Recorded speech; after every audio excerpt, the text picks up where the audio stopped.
பல நேரங்களில் மனுஷர்களாகிய நாம் நினைக்கலாம், இந்த ஒரு காரியத்தை நான் என் வாழ்க்கையில இந்த ஒரு முடிவு எடுத்திருந்தேன்னா இப்ப நான் நல்லா இருந்திருப்பேனே, இல்ல நான் சின்ன வயசுல ஸ்கூல் படிக்கும்போது காலேஜ் படிக்கும்போது ஜாலியா இருந்தேனே, அதே மாதிரி எப்போ இருந்தா நல்லா இருக்குமே அப்படின்னு நீங்க நினைக்கலாம். அல்லேலூயா.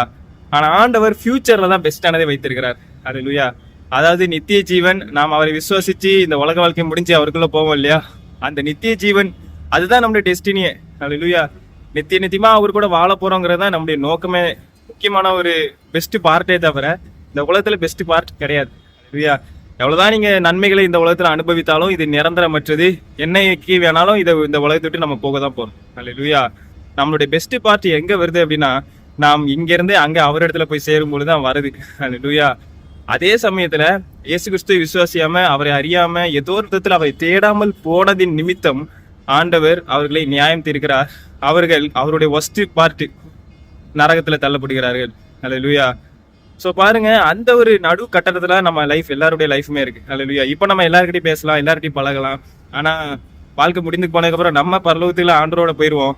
ஆண்டவர் அறியாதவர்கள் நரகத்துக்கு போவாங்க. மிக வேதனையான ஒரு விஷயம். அல்லேலூயா. ஸோ அந்த பெஸ்ட் பார்ட்டை நம்ம சொல்லி கொடுத்து அதை சொல்லி தேற்ற வேண்டியது அவசியமா இருக்கிறது. அல்லேலூயா.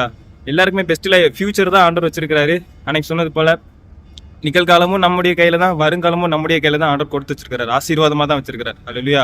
எல்லாம் இயேசுவின் கையில இருக்கிறது நம்முடைய கையிலயும் கூட தான். அல்லேலூயா. அதனால நமக்கு ஒரு பெஸ்ட் ஃபியூச்சர் ஆண்டவர் வச்சிருக்காரு, பெஸ்ட் நித்திய வாழ்க்கையை நமக்கு வைத்திருக்கிறார். அல்லேலூயா. அதுதான் நாம் எல்லாருக்கும் சொல்ல வேண்டியது, நாம் சந்தோஷமா இருக்க வேண்டியது. அல்லேலூயா. கர்த்தர் தாமே ஆசீர்வதிப்பார்.